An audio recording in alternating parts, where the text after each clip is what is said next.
सार्वजनिक रिपोर्ट करने से और टेंशन पैदा होगी मेरे ख्याल से। दंगा का जो रीज़न तो कोई सही तरह से बता ही नहीं सकता, लेकिन एक जानवर इस तरह से निकला था वहाँ पर और वो बदमाश हो गए, उसमें कपड़ों पर उनके छींटे पड़ गए, तो इस तरह से भगदौड़ मच गई। भगदौड़ का वो बाद में पता नहीं क्या विशाल रूप दंगे का रूप ले लिया। अब इस बात से क्या फ़ायदा है, सन 80 से लेकर तो 43 साल पुरानी बात हो गई।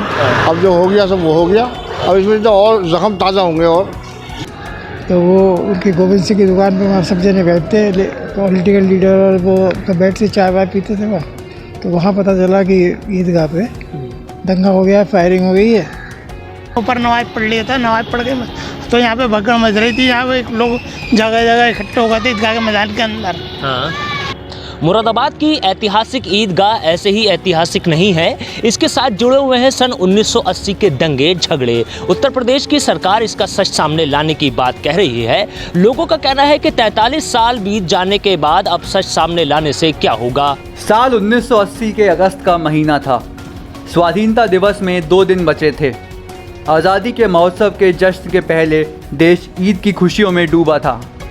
उत्तर प्रदेश के मुरादाबाद शहर में ईद के दिन सुबह की नमाज ईदगाह में शुरू हुई।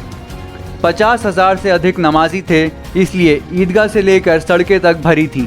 तभी अफवाह उड़ी कि धार्मिक दृष्टि से प्रतिबंधित एक जानवर नमाज के बीच में घुस गया है। इससे नमाजियों के कपड़े खराब हो गए हैं। अफवाह ने आक्रोश का रूप लिया, पत्थरबाजी शुरू हो गई। भगदड़ के बीच गोलियां चलने लगीं, कत्लेआम शुरू हो गया।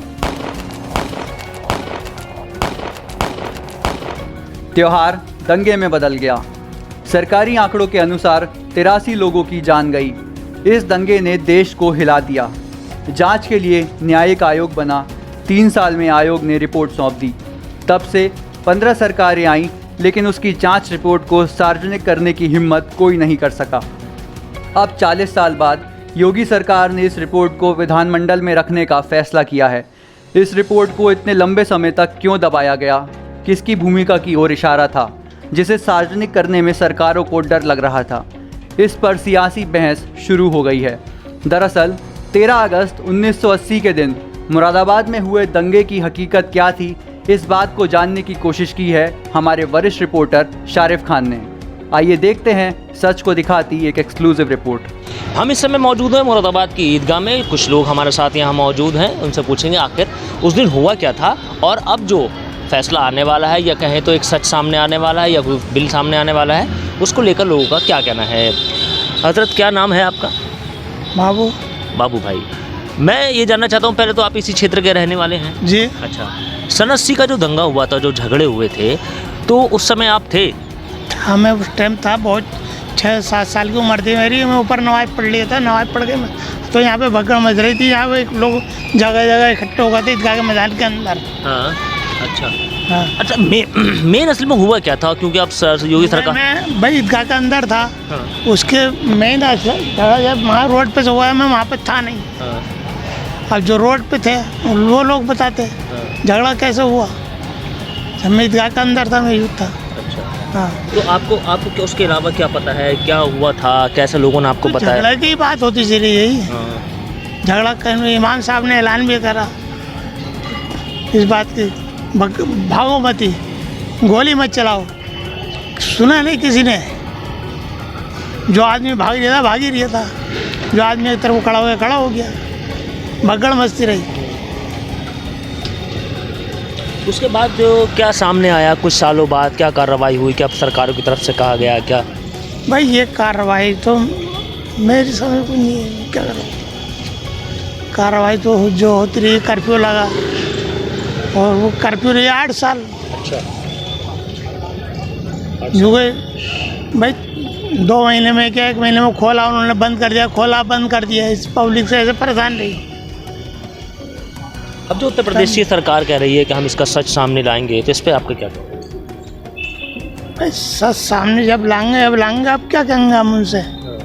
जब सच सामने आएगा देखा जाएगा। सच क्या लाएंगे? जो झगड़ा हो गया वो तो हो गया। तमाम यूपी के अंदर झगड़ा था उस बात का कि ईद की नमाज में गोली चली मुसलमानों के ऊपर। उस वक्त कांग्रेस की सरकार थी, उन्होंने उस वक्त क्या किया, क्या आप उनकी इस कार्रवाई से संतुष्ट थे या नहीं थे? भाई जो लोग नेता लोग आए अपनी अपनी रोटी सेक के चले गए और सबको शांत कर गए। सब कुछ हम करेंगे तुम्हारा अच्छा हुआ, अच्छा करेंगे, अच्छा करेंगे। अच्छा क्या करा? कुछ अच्छा नहीं करा। अब जो उत्तर प्रदेश सरकार की तरफ से कहा जा रहा है कि हम सच सामने लाएंगे, तो इसको आप किस नज़र से देखते हैं? तो मैं इस नजरिए को नहीं देखता, कोई सच सामने लाएंगे। मैं तो सीधी बात करी हूँ आपसे, कोई सच न ला दिया यार, कोई सच नहीं। कोई सच न लाता। नहीं, आपका क्या मानना है? सरकार कह रही है कि हम इसका सच सामने लाएंगे 43 साल बाद ईदगाह में जो दंगे हुए थे। कोई ना ला रिया, सब अपने जो है भरना भर रहा है, कोई पब्लिक के नहीं कुछ न कर दिया। सब रोटी सेक लिया, सब अपनी अपनी रोटी सेक रहा है, सब रोटी सेक रहे हैं अपने अपने। कोई सच न ला दिया। इसके बीच में कई सरकारें रहीं, समाजवादी की रही, बसपा की सरकार रही, किसी ने ये नहीं कहा कि हम इसका सच सामने लाएंगे। अब योगी सरकार कह रही है, तो इस पर क्या कहें? तो योगी सरकार जो समझेगी करेगी। अब योगी सरकार को अफसोस दिया है, हम हमें सब सच लाएंगे। सच कुछ नहीं लाएंगे। 10 साल हो गए भारतीय जनता पार्टी को सरकार लाए, इससे पहले सामने लाए। इससे क्या कुछ फ़र्क पड़ेगा क्योंकि चुनाव भी आने वाले हैं? हाँ, तो चुनाव की वजह से कही रही योगी सरकार। अच्छा, हमारे साथ मौजूद हैं अब्दुल खालिद साहब, जो ईदगाह क्षेत्र में ही रहते हैं, और उनसे मालूम करेंगे कि उन्होंने आखिर इस जो घटनाक्रम हुआ था वो क्या था, उन्होंने क्या देखा। अब्दुल खालिद साहब, पहले तो मैं ये जानना चाहता हूँ कि सन 80 में जो ईदगाह के अंदर ईदगाह के मैदान के अंदर नमाज के दौरान जो एक दंगा भड़का था, वो आखिर में था क्या? क्या कहना है आपका? क्या देखा आपने? वो शुरुआत किसकी कैसे हुई थी? हमने ये देखा, सलाम फेरने के बाद में थोड़ी सारी हो हुई, लोग उठने लगे, देखा तो क्या है, तो उधर से जानवर आए और वो निकल गया, तो उनको हटा रहे थे लोग, यानी हट रहे थे और उनको भी हटा रहे थे, तो एकदम जो है पुलिस ने गोली चला दी। अच्छा जी, और पुलिस ने यहाँ सारा प्रशासन बैठा हुआ था चौराहे के ऊपर, लाला फौजी की कोठी के पास, और फिर गोली चलाई पुलिस ने। फिर उसके बाद में आंसू गए छोड़ा। हाँ, हम सब लोग जो थे अपने अपने घर भाग गए। गोली के आगे तो कोई भी नहीं रुकता, सही भागेंगे। जी जी जी। तो हम भी अपने घर भाग गए। तो ईदगाह गेट के अंदर बहुत लाशें थी। ये डॉक्टर नी तारा नाम से है एक आगे, उनके घर के पास तक, गेट से लेके उनके घर के पास तक लाशें पड़ी हुई थी। कैसा मंजर था उस समय? क्योंकि खौफनाक मंजर था, ऐसा मंजर था कि बस ऐसा लग रहा था कि जैसे हम भी गए। अच्छा जी, और फिर रात दिन कर्फ्यू रहा, रात दिन कर्फ्यू रहा, गोलियों के बाद सर इधर से उधर, इस तरह का माहौल था। कितनी उम्र रही होगी आपकी जब? उस टाइम मेरी उम्र थी 43 साल हो गए इस वक्त। हाँ, 46 साल 45 साल की उम्र थी उस वक्त। आपकी 43-44 साल उम्र थी? 45 के आसपास थी। अच्छा, अब मैं आपको जानना चाहता हूँ, उत्तर प्रदेश सरकार 43 साल बाद आयोग की रिपोर्ट को सार्वजनिक करने जा रही है कि इस दंगे में कौन लोग शामिल थे, कौन लोग थे। इस पर आपका क्या कहना है? अब इस बात से क्या फ़ायदा है? सन 80 से लेकर तो 43 साल पुरानी बात हो गई। अब जो हो गया सब वो हो गया। अब इसमें तो और ज़ख्म ताज़ा होंगे और लोग भड़केंगे, फिर कोई ऐसा हादसा होगा कि फिर वही होगा। झगड़ा तो हम ये नहीं चाहते कि कोई झगड़ा फसाद बने या कोई मार काट हो। हम भी चाहते अमन चाहते हैं बस। हाँ, अब जो है जो होना था वो तो हो ही गया। अब उसको हवा देने से क्या फ़ायदा होगा? किसी सरकार ने आज तक ऐसे नहीं करा आन के। सरकार अखिलेश की भी आई, मायावती की भी आई, उन्होंने तो कुछ नहीं उठाया ये कदम। अब ये योगी सरकार उठा रहे हैं। अब भैया इनकी राज है, योगी कुछ कर रहा है या अच्छा ही कर रहे हैं। पब्लिक के साथ में अच्छा कर रहे हैं और पब्लिक के साथ बहुत बुरा हो रहा है। ये अच्छा नहीं, बहुत बुरा हो रहा है। एक तो पब्लिक वैसे कारोबार से परेशान है, रोजी रोटी से परेशान है आदमी, बीवी बच्चों को पालना मुश्किल है, दवाई का पैसे नहीं है, खाने को पैसे नहीं है, और ऊपर से ये सोने में सुहागा हो रहा है। जब 43 साल पुरानी बात निकल के आ रही है कि सर में क्या हुआ, किसने क्या करा। अब बताओ किसने क्या करा। आपका क्या मानना चाहिए ऐसे रिपोर्ट सार्वजनिक होनी हमारा चाहिए? भी है कि इसको कैंसिल हो जाए तो बेहतर बात है। सार्वजनिक नहीं? हाँ, नतीजा कुछ नहीं है इसका जो है उभारा देना अच्छा नहीं है। फिर नतीजा क्या निकलेगा इस पर से? नतीजा कुछ नहीं निकलेगा इस पर से। भाई जो होना था वो तो हो ही गया। बच्चे जवान हो गए, बच्चों के ही बच्चे हो गए। जी। और फिर इस बात को उखेड़ पछाड़ करो तो उससे क्या फ़ायदा हो रहा है। जिन लोगों को नहीं होगा उनको ही पता चला। जिसको नहीं पता है उसे ही पता होगा, वो भी कहेगा है हमारे साथ ये करा, उसमें बाज जो है भड़केगा। जब हमारे बाप मरे उसमें या हमारा भाई मरा, मरे हैं नहीं मरे हैं, ये तो मानना ही मरे हैं। 50 सैकड़ों हज़ारों लोग मरे हैं। ट्रक भर के आया तो लाशें उठा के ले गया ट्रक में भरी गई लाशें जी ईदगाह गेट के अंदर से। तो अब जो किसी का भाई भी होगा उसमें, किसी का बाप भी होगा, किसी का बच्चा भी होगा, तो इस बात से जो है वो आग भड़केगी या और दबेगी। कितने लोग रहे होंगे उस समय यहाँ ईदगाह के मैदान में नमाज के दौरान? नमाज में तो पूरी ईदगाह भरी हुई थी, पूरी ईदगाह भरी थी, रोड सब भरे हुए थे। क्योंकि ईदगाह जब भर जाती है तो रोड पर नमाज होती है। अच्छा, एक चीज़ मैं और जानना चाहता हूँ, जब ये घटनाक्रम हो गया तो उसके 2 दिन बाद 4 दिन बाद फिर कैसा माहौल था? माहौल कर्फ्यू रहा 8 दिन तक। 13 अगस्त 1980 को ईद के दिन जब मुरादाबाद में दंगा फैला तो देश और प्रदेश दोनों ही जगह कांग्रेस की सरकार थी। वीपी सिंह मुख्यमंत्री थे और प्रधानमंत्री की कुर्सी पर इंदिरा गांधी फिर लौट चुकी थीं। प्रतिबंधित पशु के ईदगाह में घुसने की खबर फैलने के कुछ देर बाद ही पूरा मुरादाबाद दंगे की चपेट में आ चुका था। आक्रोशित भीड़ ने 3 थाने फूंक दिए। भीड़ को रोकने की कोशिश कर रहे एडीएम सिटी डीपी सिंह की हत्या कर दी गई। 3 और सिपाही मार दिए गए। हिंसा और भगदड़ में कई महिलाओं व बच्चों की जान गई, जिसमें अधिकतर अल्पसंख्यक समुदाय के ही थे। दंगाइयों को रोकने के लिए की गई पीएसी की गोलीबारी में भी जानें गईं। सरकारी आंकड़ों के अनुसार मुरादाबाद दंगों में 83 लोग मारे गए थे और 112 घायल हुए थे, लेकिन स्थानीय लोग 200 से अधिक मौतों का दावा करते हैं। सन 1980 में मुरादाबाद की ईदगाह में नमाज के दौरान हुए दंगों में काफ़ी सारे लोग मारे गए थे। अब उत्तर प्रदेश की योगी सरकार इस रिपोर्ट को सार्वजनिक करने जा रही है।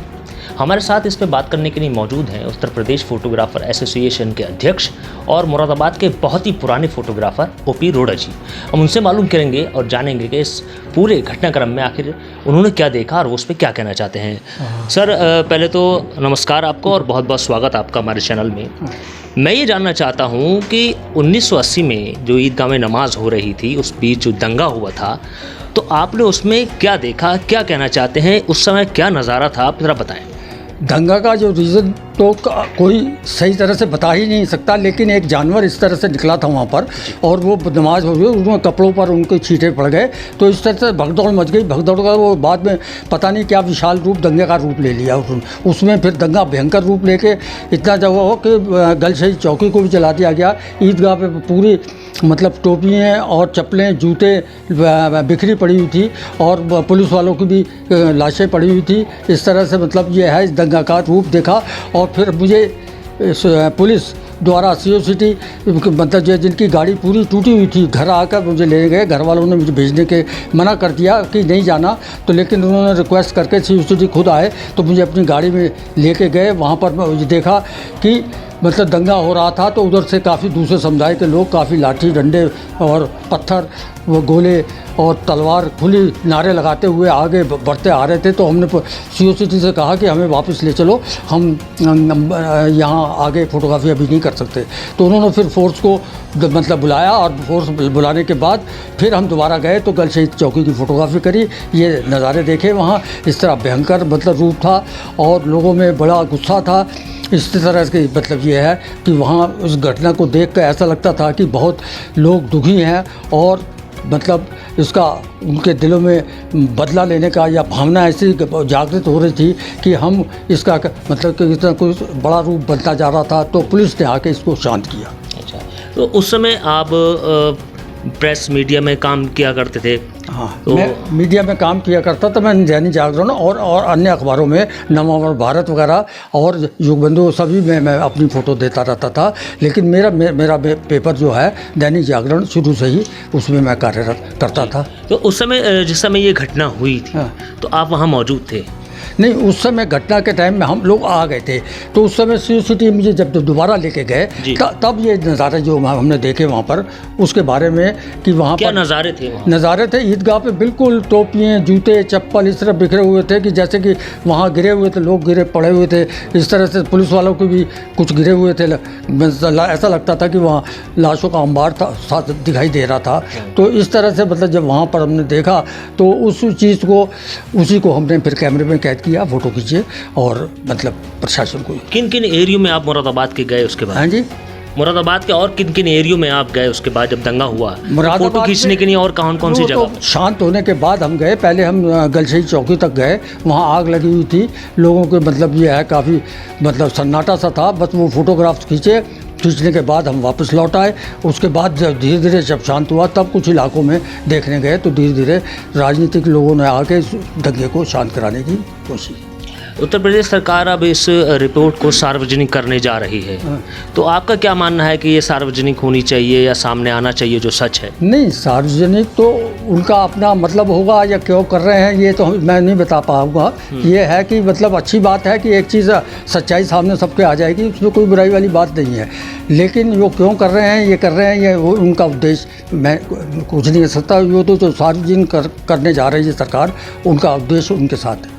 अच्छा, जिस समय ये घटना हुई थी आप काम कर रहे थे, अपना कैमरे से सब कुछ शूट कर रहे थे, पुलिस की क्या भूमिका थी उस समय? जब जो है पुलिस तो भूमिका उस समय जो है मेरे साथ गई थी, तो उसको मतलब ये शांत करने के लिए PSC को बुलवाया गया था, इसलिए कि वो दंगा शांत हो जाए, जो लोग अपने गुस्से में हैं उसको मतलब भूल जाएं और धीरे धीरे अपने घरों में जाएं। और मतलब ये है, और माइक पे अनाउंसमेंट हो रहा था, बता रहे थे सबको लोग कि धीरे धीरे अपने अपने घरों में जाइए और शांत रहिए। तो इस चीज़ का थोड़ा सा ये है रूप, धीरे धीरे इसको शांति के रूप और जाने लग गया। तो आप जब और उसके बाद निकले थे तो क्या चर्चाएं थी आपके साथ, आपके साथियों में, आपके सहयोगियों में, आपके मिलने जुलने वालों में? आप जिन एरियो में जाते थे तो क्या चर्चाएं रहती थी उसके बाद?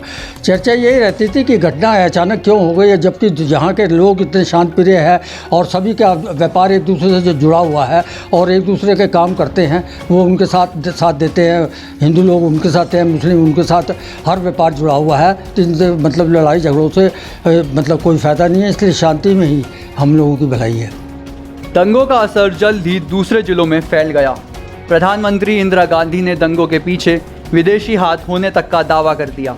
हालात संभालने के लिए उन्होंने मौके पर पैरामिलिट्री फोर्स भी भेजी। CM VP सिंह ने जस्टिस MP सक्सेना की अध्यक्षता में घटना की जांच के लिए न्यायिक आयोग बनाया।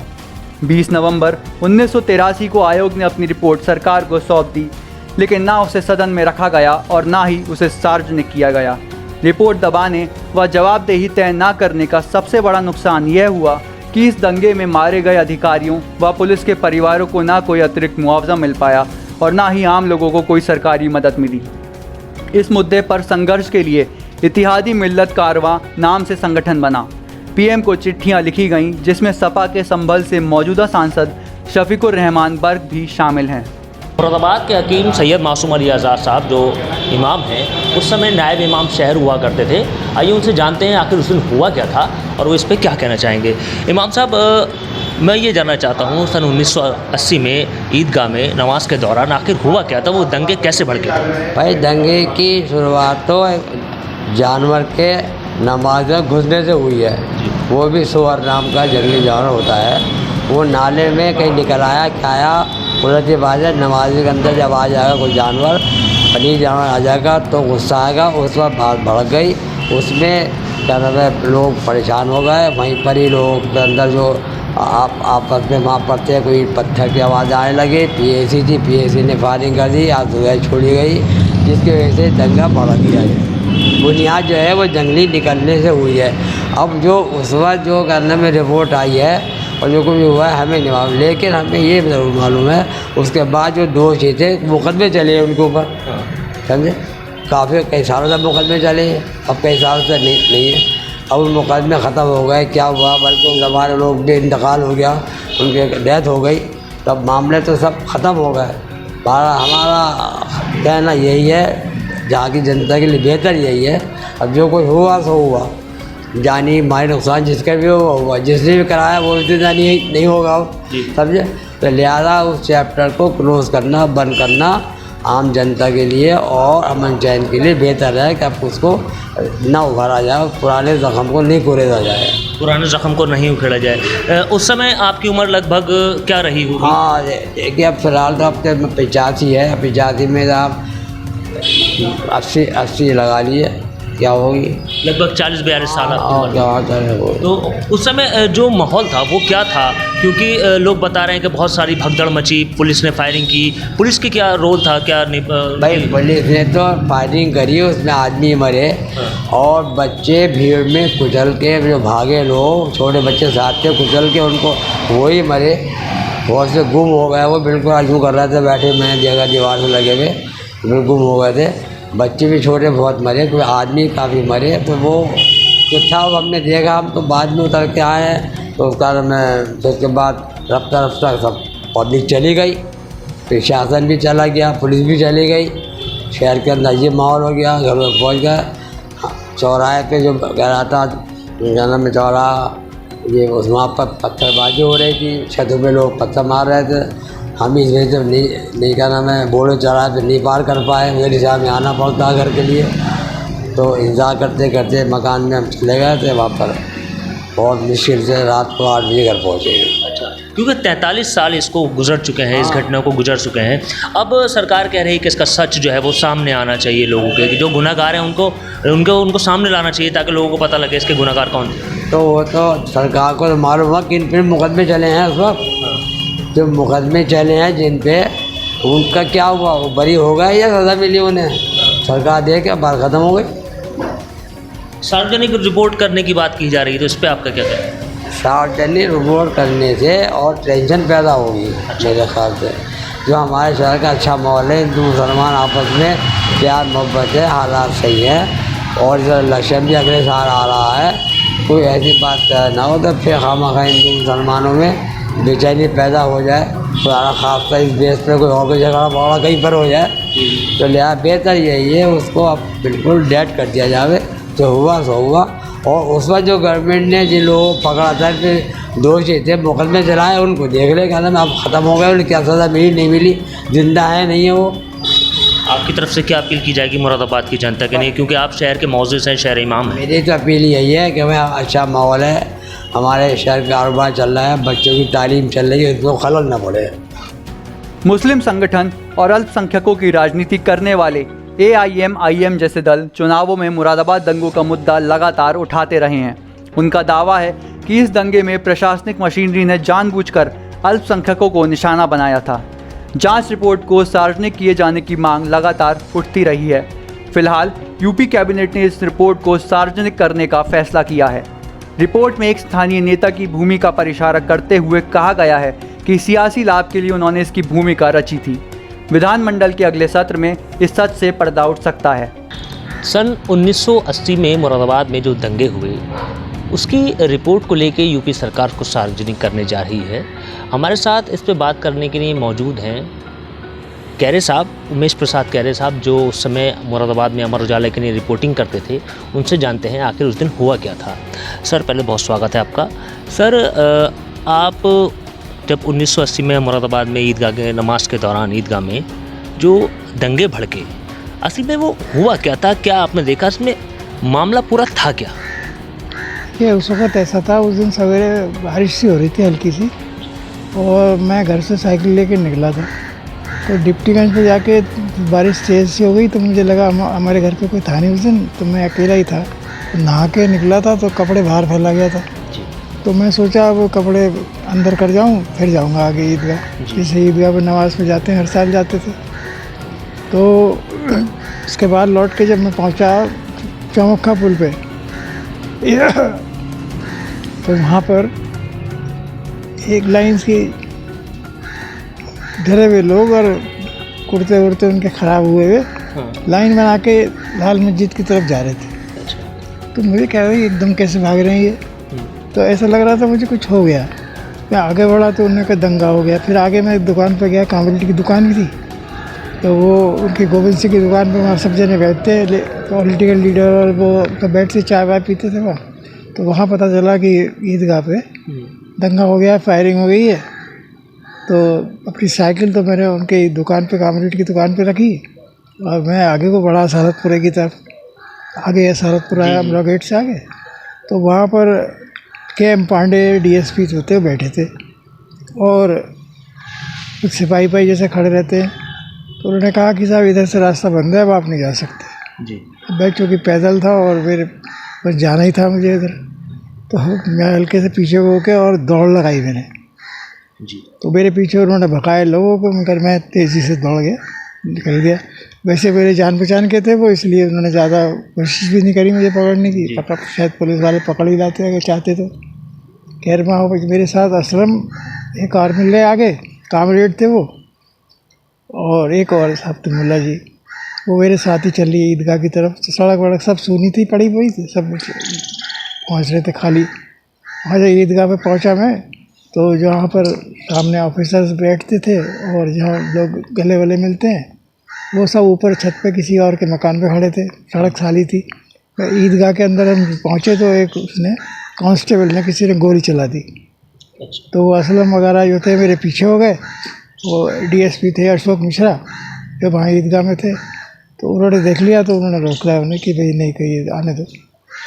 तो उन्होंने बस बताया वहाँ पर इससे झगड़ा हो गया था, हमने गोली चलानी पड़ी। तो 25 लाशें हमने निकाल ली हैं और लाशें निकाल रहे हैं। उनका मुंह लाल हुआ पड़ा था और बहुत अजीब तरह थे। असल ये असद मौलाई जो कांग्रेस के हैं, ये वहाँ पर कुछ हेल्प कर रहे थे, लाशें वाशें निकलवा रहे थे।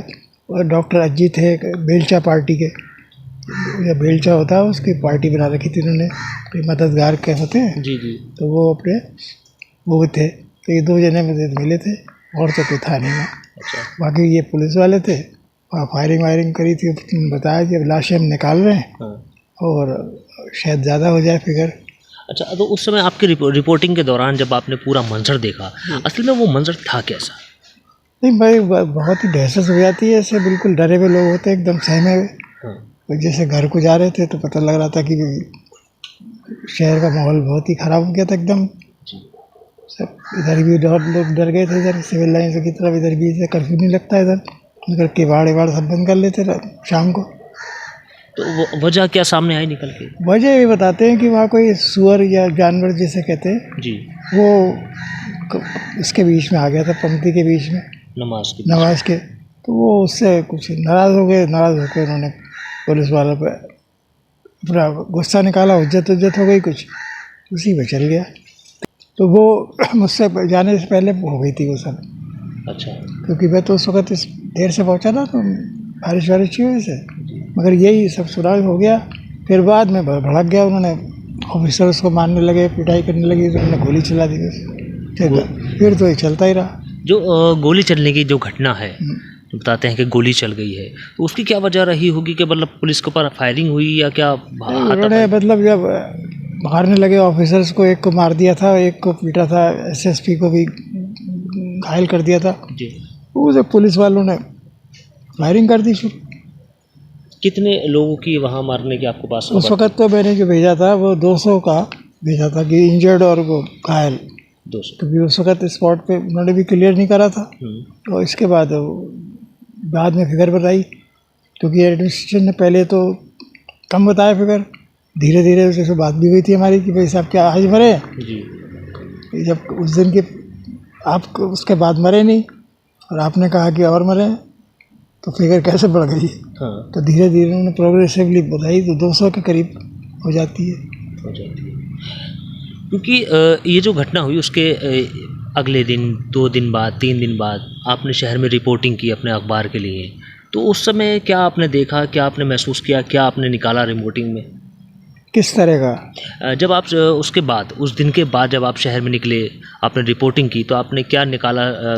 जो कंक्लूज़न होती है, क्या निकाला? कैसे दंगा भड़का? क्या करना चाहिए था पुलिस को, क्या नहीं करना चाहिए? नहीं, उसका तो कुछ नहीं था उस वक्त यही था, वो सब लोग अपने घर पे घुस जाते थे और इधर की तरफ अपनी टहल मस्ती होती थी, मतलब हिंदू मोहल्लों में। क्योंकि अब उत्तर प्रदेश की सरकार, योगी सरकार, सक्सेना आयोग की रिपोर्ट जो है वो लाने वाली है या फिर सार्वजनिक करने वाली है इस रिपोर्ट को।